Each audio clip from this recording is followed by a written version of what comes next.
Salut à tous et bienvenue pour un nouvel épisode de Leadercast, le podcast réservé à toutes les personnes qui sont prêtes à tout remettre en question et qui veulent agir en connaissance de cause. Avant d'attaquer celui-ci, les nouveautés de la semaine, avant toute chose, je tiens à remercier nos 3 premiers patriotes. En effet, la semaine dernière, j'ai lancé mon site leadercast.fr où vous pouvez retrouver ces podcasts et en même temps le texte qui accompagne ces podcasts. Beaucoup d'entre vous préfèrent lire plutôt que de m'écouter. Je ne sais pas pourquoi. Mais en tout cas, j'ai repris mes longs textes en rapport avec les sujets que l'on aborde à l'oral ensemble sur un petit site Leadercast et il nous a donné la possibilité de soutenir ce podcast et donc ce site directement sur le site www.patreon.com/leadercast. Donc nous avons nos 3 premiers contributeurs que je tenais vraiment à remercier sincèrement. Elodie, Nicolas et Marc. Grâce à eux, je peux enfin boire du bon café. Les dons commencent à partir de 2$ par mois, soit l'équivalent d'un gros café que j'ai devant les yeux et qui m'est indispensable avant de faire ces podcasts dans une tasse super-héros. Si ça vous intéresse, je pourrais vous montrer cette énorme tasse qui contient 1 demi-litre de café. Mais je vous rassure, je ne mets pas beaucoup de cuillères de café. En tout cas, voilà, je voulais les remercier. Et si jamais ça vous intéresse de contribuer, de soutenir ce podcast, de financer, entre guillemets, le temps que je prends en termes de lecture, de recherche, de réflexion, de mise en forme dans ma tête et à l'écrit pour vous livrer mes réflexions, eh bien, vous pouvez désormais le faire et je vous remercie d'avance de prendre le temps donc d'aller voir www.patreon.com/leadercast. Dans tous les cas, je le remets dans la description, dans les notes de l'épisode. Je voulais également faire un petit point sur le concours du Club Superphysique que j'organise, donc via l'un de mes sites personnels, clubsuperphysique.org, où on organise des compétitions de musculation pour les pratiquants sans dopage, basées sur des performances à faire par rapport au niveau que l'on a. Je reconfirme donc, pour ceux qui ne sont pas au courant, que nous organisons donc l'événement le samedi 24 novembre à Annecy, à ma salle qui est le Super Physique Gym. Le concours débutera donc à 15h et on finit après ensemble autour d'un repas par Greg, que vous avez déjà pu voir dans le podcast, je ne sais plus comment il s'appelait, le parcours d'un survivant, c'était quelque chose comme ça, le vrai survivant, donc vraiment un excellent podcast à écouter pour vraiment relativiser sur la vie, et vous avez pu voir ensuite dans différents épisodes bruts, donc ma web-série que je publie régulièrement sur YouTube toutes les 2 semaines, et donc il s'occupera de faire des crêpes à volonté juste après.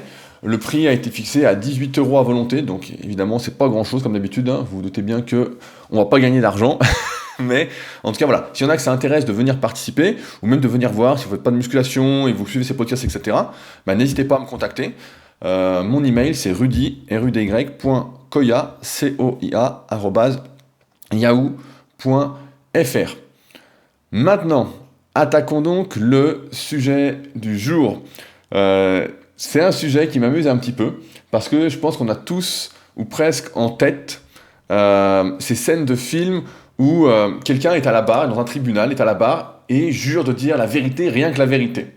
Et donc je réfléchissais à ce concept de vérité de manière individuelle par rapport à moi-même. Encore une fois, sachez que ces podcasts ne sont pas un jugement, mais vraiment mes réflexions personnelles, et en même temps, je me pose moi-même des questions, et c'est pour ça que je vous en fais part également, parce que je pense que ça peut vous aider. Et donc on a tous en tête ce truc-là de dire la vérité, rien que la vérité dans les films.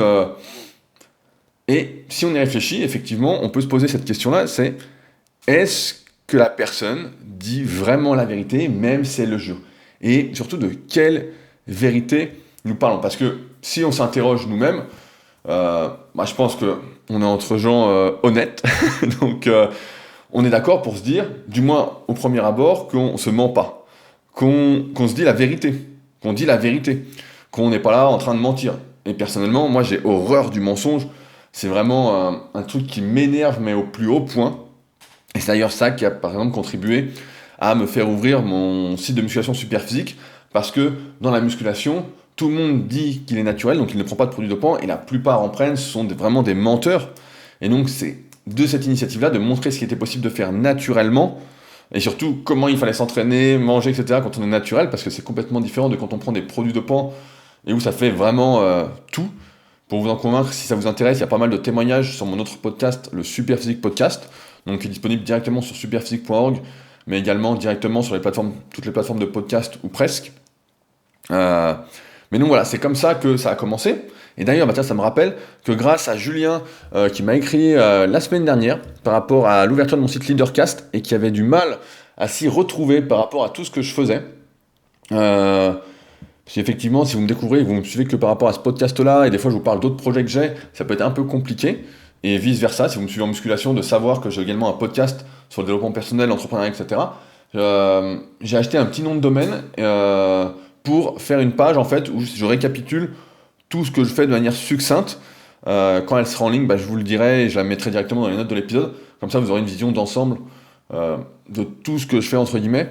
C'est vrai que même moi, pour faire cette page-là, j'ai dû réfléchir parce que je me souvenais pas de tout. Et je crois bien en y repensant que j'ai oublié quelque chose.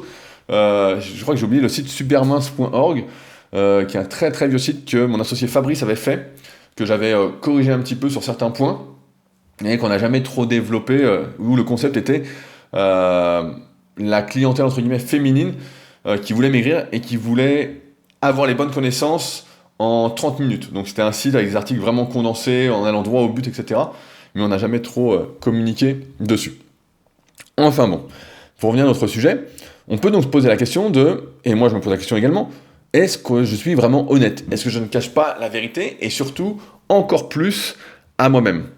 Et finalement, si on prend un peu de recul, je pense que vous serez assez d'accord là-dessus pour dire que on se raconte tous plus ou moins des histoires plus ou moins crédibles. L'un des meilleurs exemples, c'est quand on veut acheter quelque chose. Vous savez très bien que la plupart des achats sont émotionnels. On achète quelque chose parce qu'on en a envie, pas forcément parce qu'on en a besoin. Le meilleur exemple, je pense, sont les vêtements. Et désolé de faire une généralité, mais souvent pour les femmes qui ont plein de chaussures qu'elles ne mettront peut-être jamais. Peut-être même que ça vous est déjà arrivé d'acheter des vêtements que vous n'avez jamais mis. Moi, personnellement, j'achète des vêtements des fois juste pour faire des belles photos. Donc celles que je mettais pendant un temps, qui me servent à illustrer mes articles sur mon site rudicoya.com, que je publie donc à un rythme hebdomadaire. Hier d'ailleurs, c'était l'article Musculation après 40 ans. Donc si vous avez presque 40 ans ou plus, et que vous souhaitez savoir quel résultat vous pouvez espérer et ce que vous devez faire, n'hésitez pas à aller le consulter.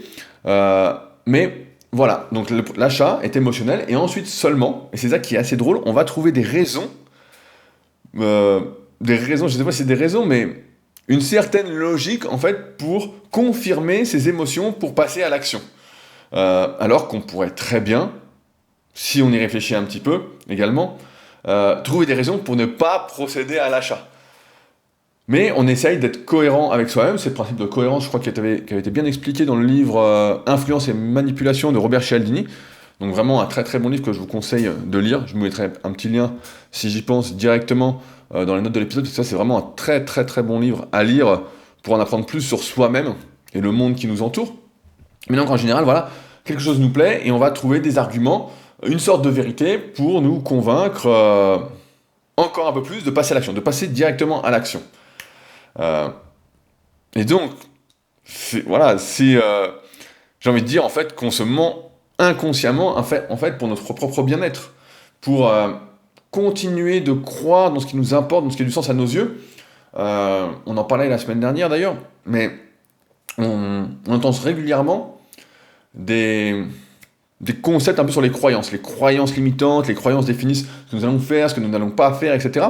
Et il y a une très bonne phrase comme ça d'Henry Ford, que vous connaissez sans doute peut-être, qui dit « Quoi que vous pensiez être capable ou ne pas être capable, dans les deux cas, vous avez raison. » Et j'ai envie de dire donc que nous sommes de très très bons menteurs, mais vraiment chacun personnellement, parce que nous arrivons vraiment à croire à nos mensonges, à ce que nous nous racontons. Mais, et c'est comme les croyances déterminent en plus ce que nous allons faire ou ne pas faire, alors il y a les croyances et après passer à l'action, ce qui est autre chose, mais c'est vrai qu'on se raconte quand même de sacrés bobards, et donc je repensais à mon site par exemple leadercast.fr, je me disais voilà, je lance le site, mon but voilà, c'est de lancer un Patreon pour les gens qui ne sont pas intéressés par mes produits en rapport avec la musculation, mais qui écoutent le podcast et qui veulent soutenir le podcast, m'aider à le développer, etc. Je travaille également sur un autre projet qui va sortir pour Noël, donc je ne peux pas encore en parler, mais en tout cas, je pense que ça va vraiment vous intéresser, du moins une partie d'entre vous. Mais en tout cas, je me raconte une histoire. Je me raconte une histoire pour passer à l'action. Parce que si je commence à me dire, bah non, mais je lance ça, mais à quoi ça sert? Finalement, il faut que je fasse ça, ça, ça, ça. Je me fais toute une liste de tout ce que je dois faire pour que ça marche, entre guillemets. Et quand je dis ça marche, que je puisse développer le podcast, donc avoir suffisamment de dons, entre guillemets, de votre part pour pouvoir le développer, prendre plus de temps, etc. Bah en fait, je peux tout aussi bien ne pas le faire. Mais finalement, quand on y pense, est-ce qu'il y a un intérêt à se dire la vérité? Est-ce, du moins, je vais le distinguer après, c'est pas la vérité, mais à se dire la réalité. Parce qu'en fait, on est toujours en train de s'auto-persuader, c'est la méthode Coué. Plus on se répète quelque chose, et plus cela devient réel, pas vraiment réel, mais devient notre vérité, notre monde. Et il y a une différence donc assez énorme entre ce qui est la vérité et la réalité, et c'est ce dont on va parler maintenant, parce que je vous pousse régulièrement en fait à construire, et c'est ce que je fais personnellement aussi, à construire notre vérité, c'est-à-dire notre propre monde, mais la réalité, elle est telle qu'elle est. Il n'y a pas de jugement possible. Si quelqu'un me dit que je suis grand, bah c'est que je suis grand. Si quelqu'un vous dit que vous êtes petit et que vous êtes petit, vous êtes petit, c'est comme ça. La réalité, en fait, ce n'est ni bien ni mal. C'est pas un compliment, c'est comme ça. Point. Vous avez les cheveux longs, vous avez les cheveux courts, vous avez un grand nez, vous avez un petit nez. Voilà. C'est comme ça. C'est objectif. Et c'est pour ça aussi, personnellement, que je pense qu'il y a un petit problème là-dessus et à mettre en parallèle. Par exemple, je prends un exemple à la con, hein. Si vous êtes beau, de manière objective pour la plupart des gens vont vous dire « Ah, tu es beau ». Et souvent, sans réfléchir, on va dire « Ah bah merci, c'est gentil, etc. » en prenant ça pour un compliment. Mais en fait, c'est pas un compliment. En fait, c'est juste la réalité. C'est juste la réalité pour la plupart des gens. Un compliment, pour moi, c'est quelque chose qui se mérite. C'est quelque chose pour lequel on a travaillé, qu'on a obtenu. Par exemple, si quelqu'un a perdu 20 kilos, ben là je dis bravo, tu as perdu 20 kilos, donc ça c'est arrêté. Mais je dis bravo, il y a un jugement en fait, voilà. Il y a un jugement de valeur qui est pour moi, bravo, tu as fait des efforts pour ça, félicitations, c'est bien. Tandis que la réalité en fait, telle qu'elle est, si on la mérite pas, etc., bah en fait, c'est comme ça, et on n'a pas à porter de jugement dessus, ou à prendre ça comme un compliment, mais j'y reviendrai également, parce que j'en parlais hier avec je ne sais plus qui. Mais je pense que l'un des problèmes aujourd'hui, c'est que beaucoup de personnes, en tout cas, manquent, et c'est peut-être même le plus gros problème qu'en ce moment j'identifie, alors peut-être que je me trompe, comme d'habitude, ne prenez pas ces podcasts pour la réalité, ce n'est que ma vérité du moment qui évolue parce que je me pose des questions. Voilà, je pense que, ce que je disais, c'est que la confiance en soi, c'est sans doute ce qui manque à la plupart des personnes de croire en ses capacités. Mais disons, j'y reviendrai parce que j'ai noté quelques notes là-dessus. Je ne vais pas trop teaser sur un prochain podcast, mais je pense qu'il y a pas mal de petites choses à faire pour pouvoir, en tout cas, se sentir plus capable de faire. Donc, pour revenir à la vérité, elle, notre vérité à nous en tout cas, est subjective et elle est propre à chacun. On se crée des mensonges qui ne sont donc pas la réalité, avec, en apparence en tout cas, nos propres règles. Ce qui nous permet donc d'évoluer en tant qu'individu, donc par exemple de me lancer mon site leadercast.fr, de me dire voilà, je vais faire ça, ça va marcher, je me convainc, je le lance sur l'émotion parce que j'ai envie, et ensuite je me convainc avec mes propres mensonges, qui vont peut-être devenir vrais, parce qu'à force de se répéter quelque chose, de s'auto-persuader, on fait en général ce qu'il faut pour que ça se produise, surtout quand on a l'habitude de monter des projets et que ça fonctionne la plupart du temps. Et donc ça nous permet de donner de l'importance à notre vie en général, parce qu'il est vrai que si on y réfléchit un petit peu, la vie en général aujourd'hui n'a pas vraiment... Nous ne naissons pas avec un but vraiment très clair. On est là, on vit, on meurt, voilà, c'est ça la réalité. Ça me fait sourire parce qu'en le disant, je me rends compte que c'est vraiment ça. On vit, on meurt. Et au milieu, avant, on vivait pour survivre, fallait nourrir sa famille, etc. Aujourd'hui, nous avons une société un peu d'abondance, qui va peut-être malheureusement mal se finir. En ce moment, il y a pas mal de vidéos, d'articles comme ça qui circulent sur le net. Il y a toute une mouvance là-dessus sur le survivalisme, etc. Mais en tout cas, une société d'abondance, de confort. et où nous n'avons plus vraiment de but, où on peut, si on le voulait, rester allongé toute sa vie sur son canapé, se lever juste pour manger et encore se faire livrer à manger si on a des sous, et voilà. Et donc, je pense que sans cette construction en fait de sa propre vérité, c'est-à-dire cette vérité en fait, ça va être ce qui nous définit également en tant qu'être humain, qui fait que on est comme ci, on est comme ça, etc. En fait, on serait sans cette création de vérité, comme je disais, en fait, dans un monde un peu de contemplation, un peu à l'instar des moines bouddhistes qui sont reclus dans une grotte, etc. J'avais lu un très très bon livre sur le sujet qui s'appelait Le moine et le philosophe, si vous intéresse, une conversation de Mathieu Ricard avec son père, qui lui était philosophe et qui était vraiment super super intéressant, un peu sur le sujet. Et c'est pourquoi, en fait, je crois vraiment, mais vraiment, aux mensonges que je me raconte, et je crois même, et ça c'est une de mes hypothèses, et vous confirmerez peut-être dans les commentaires, si vous pouvez commenter les podcasts directement sur les applications de podcast ou directement sur le site Leadercast, il y a une partie commentaires sous les podcasts et sous les longs textes que j'écris. Je crois même que la façon dont on a été éduqué détermine les mensonges auxquels nous croyons et qui deviennent notre propre vérité. Donc je vais m'expliquer.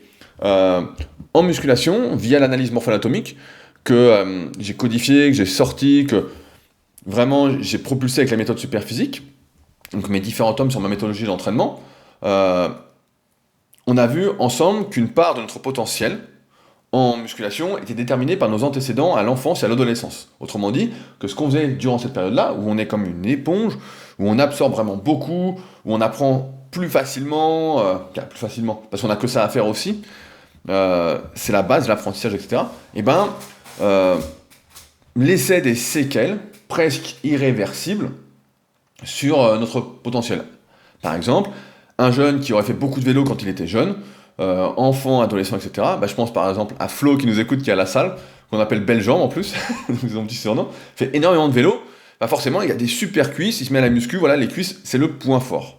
Voilà, point, ça se développe, etc. En dehors de toute considération justement morpho-anatomique, que ce soit la longueur de son fémur, pourtant il a des longs fémurs, et la longueur de ses muscles. Bon, il a du bol, il a les quadriceps très longs. Et pour l'éducation, la personne qu'on devient, la vérité qu'on devient, je pense que tout ce qu'on nous dit à l'enfance et à l'adolescence nous reste. Moi, par exemple, si j'analyse qui je suis, en tout cas, comment je me vois, encore une fois, il y a également une différence entre la personne que l'on croit être et comment on nous voit dans la réalité, mais ça, après, c'est de l'éducation, de voir comment on perçoit les autres. La perception n'est pas la même pour tous, voilà, comme la vérité. J'analyse ça. Forcément, je crois que tout ce que m'a raconté ma mère, qui a toujours eu tendance à mettre ses enfants en avant, à être une mère poule, à nous dire que à chaque fois qu'on faisait quelque chose d'un peu banal, que c'était le top du top, vraiment, tu sais, à nous mettre en avant, que là ça me fait sourire, mais c'est un peu ça, à dire mon fils c'est le meilleur, enfin des trucs comme ça à la con. Et c'est vrai que ce qui fait qu'aujourd'hui, par exemple, on parlait de confiance en soi tout à l'heure, mais j'ai une confiance vraiment énorme en mes capacités. Pour certains, ça pourrait être de l'arrogance, pour dire mais pour qui il se prend, etc. Mais en fait, pas du tout, c'est juste que je sais que je peux compter sur moi et que je vais faire ce qu'il faut pour que ça se passe, entre guillemets, quand ça ne dépend que de moi ou presque, pour arriver à mon objectif. Et ça, comme je l'ai souvent entendu quand j'étais enfant et adolescent, je pense que c'est complètement enfoui au plus profond de moi-même, mais c'est sans doute pas la réalité, parce que, évidemment que je ne suis pas capable de tout. Évidemment, je ne peux pas voler, je ne peux pas courir 100 mètres en 8 secondes, enfin, je sais pas, vous comprenez. Mais pourtant, j'en suis assez persuadé.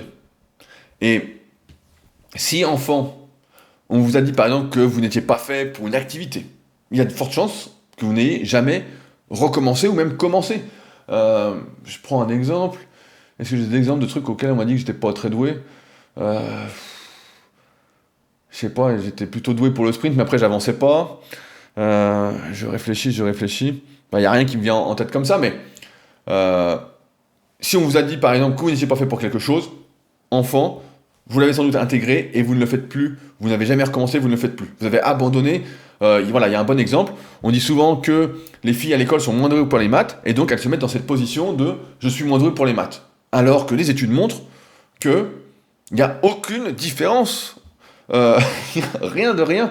C'est juste cette croyance, cette vérité qu'on nous a mis en tête qui fait que beaucoup de femmes ont des difficultés avec les maths alors que il n'y en a pas à la base, en fait, il n'y a pas de différence. En fait, même si on réfléchit de manière, c'est vrai, différente, compter, ben voilà, tout le monde peut compter, il n'y a pas de plus ou de moins, ou c'est pareil, quand on est gamin, on va donner des poupées aux filles et des petites voitures aux garçons, mais on pourrait faire l'inverse, en fait, et se rendre compte, justement, il y a plein d'études sur le sujet qui montrent qu'en fait, il n'y a pas de différence.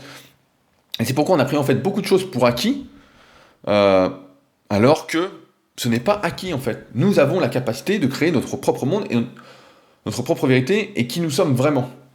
Et j'en avais parlé dans le podcast J'avais tort, et vous aussi. Vraiment un podcast que j'avais apprécié de faire, parce que je crois vraiment qu'il ne faut pas accorder tant d'importance que ça aux avis, aux dires de chacun, même si il s'agit de proches. Souvent, à cause d'Internet, on accorde de l'importance à des avis de personnes qu'on ne connaît pas, qui ne savent pas vraiment ce qu'on fait. Moi, je le vois tous les jours, c'est assez lassant, je dirais drôle et lassant à la fois. Des gens qui m'écrivent, par exemple, et qui me disent quand est-ce qu'est le concours Superphysique, alors que ça fait, par exemple, à 1 mois que j'en parle, donc en podcast, à chaque début de podcast, donc dans celui-ci, dans le Superphysique Podcast, donc 2 fois par semaine, que j'en parle entre 1 et 2 fois par semaine sur mes réseaux sociaux, Instagram et Facebook, qui a un site, que j'envoie également une newsletter que j'ai envoyée encore hier et que j'avais envoyée il y a 2 semaines pour en parler. Donc, enfin, je m'arrête là, mais en fait, j'en ai tellement parlé qu'il y a des gens encore qui m'écrivent pour dire voilà, quand est-ce que tu fais ça, ou qui posent des questions en fait sur des choses qui ont déjà été mises en avant ou déjà été répondues, ou même, et donc ces gens-là vont se permettre ensuite de ne pas être contents, de dire ah ouais mais t'as pas fait ça, tu réponds pas à ma question, etc.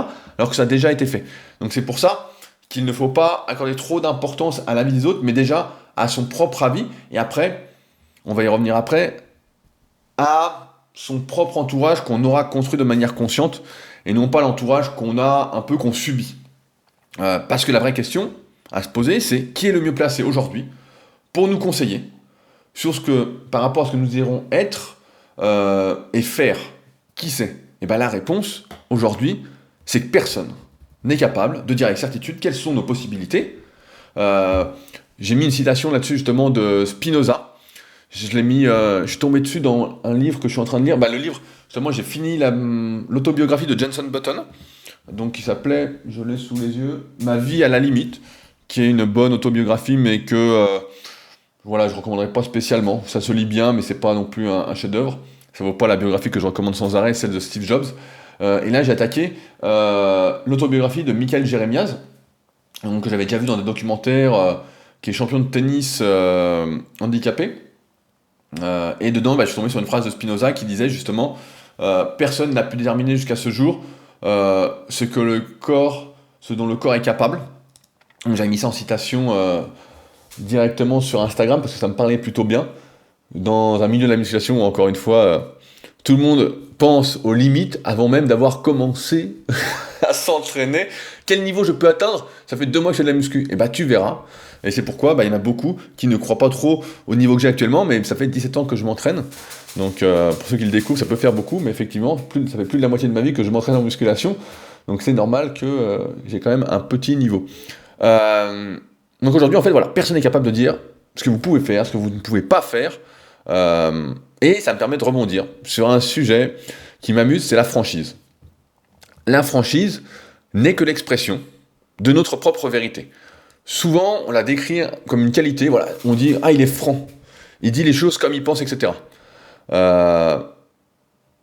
Mais si on intègre justement que tout ce qu'on dit n'est que notre propre vérité et que cela peut être faux aux yeux des autres, en fait, qu'est-ce que la franchise ? Est-ce qu'on a un intérêt à dire notre vérité ? Et ça me rappelle donc des anecdotes assez drôles. J'ai toujours été qualifié d'assez franc, c'est-à-dire d'exprimer donc ma vérité.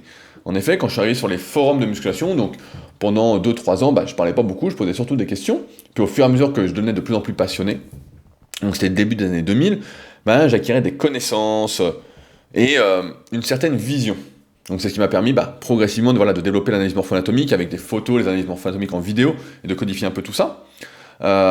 Et donc quand quelqu'un postait ses photos sur les forums de musculation, comme je passais ma journée dessus ou presque,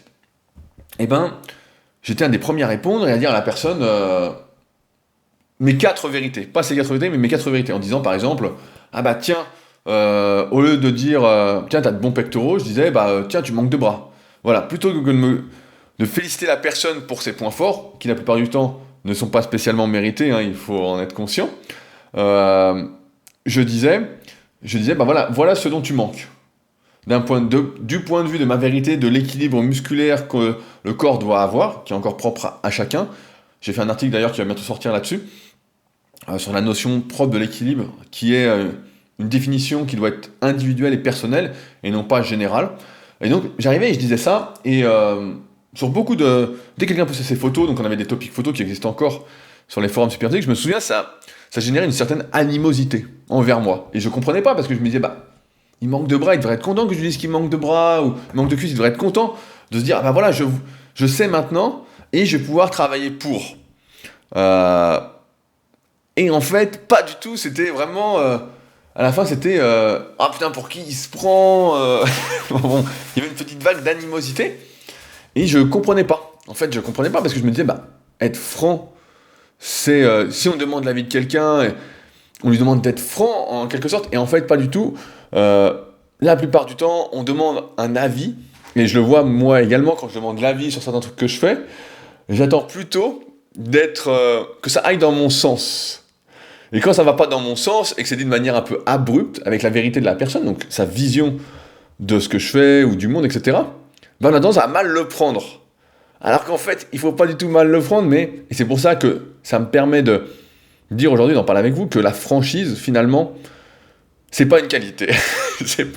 La franchise n'est pas bonne à dire en toutes circonstances. On peut la dire seulement si on est entre amis, parce que la plupart des gens ne vont pas supporter notre franchise et vont mal le prendre parce que la plupart manquent de confiance en eux et ne sont peut-être pas capables de se remettre en cause. Même si c'est le but de ce podcast, je pense que vous avez cette capacité-là. Mais même moi, j'ai du mal des fois quand on me dit quelque chose, je dis putain, j'étais pas prêt à entendre ça. Alors que finalement, ça m'aide énormément pour pouvoir remettre les choses dans leur contexte et modifier ce que je fais. Je prends un exemple. Pendant plus d'1 an, j'en parlais dans le précédent podcast, il y a plus d'1 an, à peu près 1 an, j'ai écrit des articles, etc. Je refaisais des articles et j'ai fait un sondage à un moment pour savoir qui me lisait exactement, qui suivait ce que je faisais, etc. pour pouvoir mieux adapter mes contenus, écrire des articles qui peuvent plus intéresser les gens qui me suivent, parce qu'on ne s'intéresse pas de la même façon, à des jeunes qui débutent, qui ont 20 ans, qu'à des personnes qui débutent, qui ont 40 ans, ou à des personnes, ça fait 5 ans qu'elles s'entraînent, et elles ont tel niveau par rapport au club Superphysique, et donc elles cherchent plutôt la petite astuce, ou le petit truc en plus, pourquoi c'est enfin bon. Donc ça. Et donc, ça m'a permis de voir qui me lisait, et donc une vérité que je ne soupçonnais pas spécialement. Ça m'a pas fait mal au cœur, mais parce que c'était quelque chose d'ouvert et j'étais vraiment intéressé, c'était vraiment une démarche personnelle pour essayer de mieux vous aider par rapport à la musculation et à vos problématiques. Mais en tout cas, ça m'a permis de voir que c'était complètement différent de la vérité que je me racontais, des mensonges que je me racontais. Je ne croyais pas du tout, du moins c'était pas du tout ce que j'avais en tête, donc je vous donne pas les résultats du sondage parce que sinon beaucoup vont essayer de surfer sur cette vague, mais c'est que je m'attendais pas à ça, et donc ça va me permettre, et ça m'a déjà permis d'écrire 3-4 articles, des longs articles en plus, pour essayer d'aider toutes les personnes qui me suivent par rapport à cette thématique. Et je pense que c'est quelque chose d'intéressant, et comme c'était fait avec bienveillance justement, sans ce côté critique, c'est bien passé en fait, j'ai bien intégré. Et en fait, avec cette franchise, ça me fait penser au livre Comment se faire des amis de Dale Carnegie. Donc le titre ne représente pas du tout le contenu du livre, c'est vraiment un très très très bon livre que je vous conseille de lire également. Donc je me rends compte que je vous conseille beaucoup de livres à lire et que vous n'avez peut-être pas beaucoup de temps. Mais en tout cas, je pense qu'il faut essayer de lire un peu tous les jours. En tout cas, c'est ce que j'essaye de faire. Même 10 minutes, même 20 minutes, c'est important. Parce que je crois qu'on assimile beaucoup mieux les choses. En tout cas, et c'est pour ça que j'écris aussi ces newsletters, du moins que je fais des longs textes sur leadercast.fr en rapport avec ce qu'on se raconte et que je lis, je crois qu'on assimile beaucoup mieux les choses quand on fait un effort conscient, quand on le consulte. Par exemple, on retient mieux si on écrit à la main. J'en parlais hier au café de coworking, le Seventh Element, petite dédicace John, je sais que tu apprécies. J'en parlais hier avec une fille justement qui, elle, préfère prendre des notes sur un cahier plutôt que d'écrire à l'ordinateur, parce que quand elle écrit, forcément, elle retient mieux et ça reste mieux. Et c'est vrai que quand j'écris à l'ordinateur, j'ai repensé, bah, on retient moins. C'est vrai que c'est dans un coin sur l'ordi, c'est classé, mais on l'a pas devant les yeux, etc. Alors que le carnet, et moi j'ai un carnet aussi avec moi, bah, on retient mieux et ça permet de moins oublier les choses. Je reviens donc au livre Comment se faire des amis, et dedans justement, il explique bien cette nuance de la franchise en tant que qualité, etc. Alors, je tiens toutefois à dire que ça ne m'empêche pas d'être franc, de dire ma vérité, mais en tout cas, avec les années, je la dis moins facilement. Je me retiens la plupart du temps parce que je sais que beaucoup de gens ne peuvent pas la supporter, en tout cas, sans que ça leur fasse un peu de mal. Donc c'est pourquoi, maintenant, avec le recul, je donne beaucoup moins mon avis qu'auparavant, sauf si on est entre proches et qu'on se marre un petit peu, mais sinon, j'évite. Et donc, Dalk Energy explique bien cette nuance, notamment dans la communication. C'est un livre sur la communication en fait, à la base, comment se faire des amis. La bonne communication, j'ai envie de dire, c'est de dire vraiment les choses avec bienveillance et quand il faut. Et parce qu'en fait, voilà, tout le monde a envie de se mentir. Ça, il faut se le dire aussi. On a tous envie d'être conforté dans ce qu'on fait, même si c'est pas bien, etc. Tout le monde se ment, vous l'avez bien compris, là, ça fait 30 minutes qu'on discute ensemble, on se raconte tous des sacrés bobards. Et donc, on a envie de ça, et la bonne communication, ce n'est pas de dire ces 4 vérités, donc les nôtres, aux personnes qui nous entourent, même si elles demandent notre avis, mais c'est plutôt de les dire de la bonne façon pour que ça puisse aider. Et moi, c'est quelque chose que j'ai peut-être du mal à faire parce que je perçois très facilement les points sensibles de chacun. Vraiment, je ne sais pas comment ça se fait, mais je vois tout de suite assez rapidement les points sensibles de chacun. Et donc, comme je suis assez vanneur, je tape un petit peu en rigolant, hein, et ben, j'ai souvent tendance à appuyer parce que je pense, et c'est ma perception, encore une fois, c'est ma vérité, et c'est là que c'est hyper intéressant en fait, de se rendre compte que moi, quand je tape sur quelqu'un, entre guillemets, en rigolant sur quelque chose qui le chatouille, je me dis voilà, ça va le renforcer. Parce que moi, si on me fait ça, ça va me renforcer. Je vais prendre ça personnellement, je vais réfléchir, je vais me mettre en question, je vais essayer de réorienter ça dans ma tête, dans mon esprit, pour que ça passe. Ou je vais peut-être accepter la chose, et voilà, ce sera comme ça. Parce que la vie, c'est également une part d'acceptation. Mais en fait, la plupart ne peuvent pas. C'est pourquoi je pense qu'il faut vraiment faire des efforts dans la communication avec autrui parce que on est complètement différents. On est vraiment tous différents. On pense. Et parfois, et c'est même ça qui est assez grave, c'est que comme on vient tous de mondes un peu différents, d'éducation différente, d'expériences différentes en fait, et je le vois également, enfin, je le vois pas mal en musculation. À un moment, quand je regardais beaucoup de vidéos, que j'essayais vraiment de propulser mes vidéos, etc., je regardais un peu ce que faisaient les autres, et en fait, je me rendais compte que parfois on disait la même chose avec d'autres intervenants, entre guillemets, et qu'on utilisait juste des mots différents en fait. Et ce qui fait que des gens qui n'avaient pas notre recul ne pouvaient pas comprendre qu'on disait presque la même chose ou pas sur certains points. Et donc nous opposaient, ne comprenaient pas, etc. Et c'est pourquoi, en fait, le vrai problème, en fait, c'est d'arriver à communiquer en ayant conscience chacun qu'on a notre propre vérité, nos propres expériences, qu'on est comme on est en fait. Et donc finalement, c'est d'arriver à faire cette distinction entre vérité et réalité. La réalité, encore une fois, c'est objectif, la vérité, c'est subjectif, et de dire les choses telles qu'elles sont. Par exemple, dire à quelqu'un, je reprends un exemple à la con, je sais pas, quelqu'un que vous connaissez, vous rencontrez pour la première fois, il a un bouton sur le compte, il dit ah, tiens, t'as un bouton, comment ça se fait? La plupart des personnes vont mal le prendre. Ils vont dire quoi, j'ai un bouton, qu'est-ce que c'est que ça? Enfin bon, vous connaissez la chanson, je vais pas vous la refaire. Alors qu'en fait, c'est juste la réalité et c'est juste une question bienveillante. Et donc, le tout, c'est d'arriver à être suffisamment ouvert et détaché entre qui nous sommes, qui nous croyons être, et ce qu'il en est réellement, tout en sachant que de toute façon, il faut pouvoir jouer entre ces deux facettes, j'ai envie de dire, de notre monde, de notre personnalité.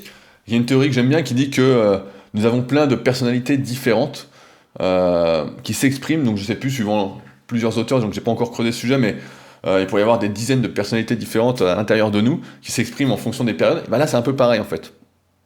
Il faut pouvoir accepter et être ouvert et ne pas tout prendre pour soi, euh, surtout quand c'est la réalité. Euh, les faiblesses, entre guillemets, ne sont, si on y réfléchit, ce que les gens jugent comme étant nos faiblesses, ne sont qu'une vérité subjective, rien de plus, ce n'est pas vraiment la réalité. Et j'ai même envie de dire qu'il faut, justement, je parlais d'alternance, qu'il faut à un moment propice, par exemple, je fais ce podcast-là, et je vais me cacher certaines réalités, je vais me cacher une bonne partie de la réalité pour pouvoir faire ce podcast-là, parce que ça pourrait me décourager. Alors pour certains, non, mais pour moi, par exemple, qui ai toujours eu beaucoup d'ambition, etc., ça pourrait me décourager, me dire, bah non, ça va pas, si, ça, etc. On peut toujours trouver du négatif, hein. Et la réalité est telle qu'elle est, encore une fois. Euh, et donc, si on pense, on n'arrive pas à se mettre dans son monde pour faire ses propres choses, ce qui a du sens à nos yeux, etc., bah en fait, on n'arrive à rien faire. On se ralentit, on se décourage, et on finit par abandonner. Et il y a un bon exemple de ça, quel que soit le domaine, euh, l'erreur que beaucoup font, c'est de se comparer aux autres, en fait. C'est de se comparer aux autres. En musculation, j'ai fait je sais pas combien d'articles là-dessus, justement. Quand on se compare aux autres, ben en fait, on peut vite se décourager. On se dit, bah, c'est bizarre, lui il progresse vite, lui il progresse pas vite. Mais peut-être que lui est dopé, peut-être que lui est plus doué, etc. Et en fait, on se rend compte que, comme chacun est différent, en fait, il n'y a aucun intérêt à se comparer à ce que font les autres individus. Et ça me permet de rebondir sur un truc rapidement. Souvent, on a peur de mal faire. Je sais pas si c'est votre cas, mais souvent, quand on veut faire quelque chose, par exemple, quand j'écris les longs articles sur Leadercast, ça c'est un bon exemple, je me dis, une partie de moi se dit, putain, ces articles sont longs, qui va lire tout ça? Ça, c'est des pavés. Donc je me dis, putain, ça va pas, c'est mal fait. Et puis de l'autre, j'ai une autre voix qui me dit, mais en fait, je le fais d'abord pour moi, j'ai besoin d'exprimer ça, j'ai besoin d'extérioriser ça, de partager ça, et donc je le fais comme je le sens, et finalement, si je le fais comme je le sens, bah c'est bien fait selon ma propre vérité, et de toute façon, c'est ce que je veux. Parce que c'est mon monde. Leadercast est une extension de moi-même, comme tous mes sites, et donc je fais comme je sens. Et donc la peur de bien faire ou de mal faire, en fait, n'a pas à exister. Vous faites comme vous sentez, et comme ça vous rend heureux, en fait. Souvent, on me dit, voilà, moi je sais pas écrire, moi je sais pas parler, moi je sais pas faire... Fais comme tu sens. Fais ce qui te correspond, en fait, et ce sera bien. Le but, c'est que ce soit bien à tes yeux, et après, comme on en parle dans ce podcast, que ce soit bien aux yeux des autres gens, etc., il y en a pour qui vont trouver ça bien, et puis d'autres qui vont pas trouver ça bien, parce que leur vérité sera différente de la tienne, etc. Et soit elles seront suffisamment ouvertes pour aller au-delà des premières apparences, beaucoup n'en sont pas capables, hein, malheureusement c'est ça, ou voilà, où tu auras voilà, des haters voilà, qui n'y arriveront pas, etc. Et donc bah, c'est pas grave en fait, c'est comme ça. On peut pas plaire à tout le monde, surtout si beaucoup ne réfléchissent pas. Voilà. Et ça me permet également de rebondir sur le fait que bah, je pense que quand on fait quelque chose, il faut également arriver à se couper des commentaires négatifs et des critiques injustifiées par rapport à ce qu'on fait. Parce que lorsqu'on fait quelque chose, qu'on a des projets, qu'on entreprend, comme quand on cherche à devenir un leader pour soi-même, bah forcément on s'expose. Parce que beaucoup de gens ne font rien. Beaucoup de gens ne se lancent jamais. Peut-être par cette peur de mal faire en fait. Enfin, cette peur que ce ne soit jamais assez bien. Parce qu'on leur a dit toute leur vie qu'elles ne pouvaient pas en fait. Que c'est pas doué pour ci, pas doué pour ça. À l'école, j'ai déjà raconté, mais j'écrivais rien. J'étais nul en écriture, en littérature, tout ça. Je lisais aucun livre. Je trouvais ça mais insupportable. Je me souviens, on disait, ouais, bah, le français, c'est pas trop pour lui, il aime pas trop écrire, etc. Voilà, on me catégorisait en quelque sorte. Et moi, je déteste cette catégorisation, mais vraiment. À chaque fois qu'on me dit, voilà, qu'est-ce que tu es, je dis, je suis rudiste. Comme ça, c'est réglé. Et je pense que vous pouvez faire de même. Je sais pas si vous appelez Victor. Tu es victoriste, Victor. Je sais que tu m'écoutes. Donc, ou tu es raphaéliste. Je sais qu'il y a des Raphaël qui m'écoutent. Mais c'est normal en fait. Quand on s'expose, voilà, on s'expose à la critique, à des gens voilà, qui ne réfléchissent pas spécialement. Et dans ce cas-là, je pense qu'il faut vraiment se couper. Moi, j'ai mis des années à me couper de ces gens-là, à supprimer les commentaires, à couper, à ne même plus regarder. Et je pense que c'est vraiment important. même si on est dans un monde d'apparence, voilà, on peut pas plaire à tout le monde, et je pense qu'il faut faire les choses comme elles sont, par rapport à sa vérité, et être suffisamment ouvert. Moi, j'ai perdu beaucoup de temps avec ces gens-là, donc je vous conseille vraiment. Mais j'en ai déjà parlé, ça s'appelait un podcast qui est un peu... qui est pas récent, que j'avais fait durant les... Là, je crois qu'on est au 127e épisode, donc on commence à avoir pas mal parlé ensemble. On avait parlé, voilà, comment supporter la critique, c'était un truc du style. Enfin, voilà. Finalement, donc, je vais conclure. J'ai envie de dire que ce soit la vérité ou la réalité, qu'on se mente, ou qu'on soit honnête avec soi-même, et encore, comment peut-on être honnête avec soi-même franchise ou pas, finalement, tout ça, bah, ça importe peu. Ce qui compte, et je le crois vraiment, c'est de croire en l'histoire, en les histoires qu'on se raconte pour atteindre ses objectifs et finalement vivre une vie épanouissante. Voilà ce que j'avais à vous dire sur le sujet aujourd'hui. Donc je sais que ça fait pas mal de choses à intégrer, c'est pas facile même pour moi là, je vois que c'était un peu compliqué. Comme d'habitude, eh bien, je vous remercie d'avoir écouté jusqu'au bout. Si vous souhaitez soutenir le podcast, bah, n'oubliez pas que c'est possible directement. Vous avez accès à tout ça sur leadercast.fr. N'hésitez pas à vous abonner sur la plateforme où vous êtes pour écouter le podcast, que ce soit SoundCloud, que ce soit podcast sur Apple ou iTunes.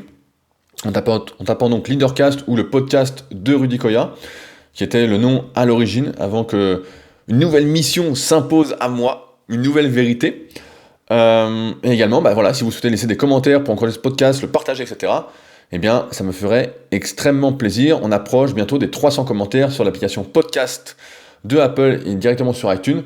Autant dire que c'est assez énorme pour un petit podcast sans prétention aucune. Et nous, donc, on se retrouve la semaine prochaine pour un nouvel épisode. Et si vous avez des questions, des remarques, etc., n'hésitez pas à me les envoyer. Vous pouvez me contacter directement via le site leadercast.fr. Salut!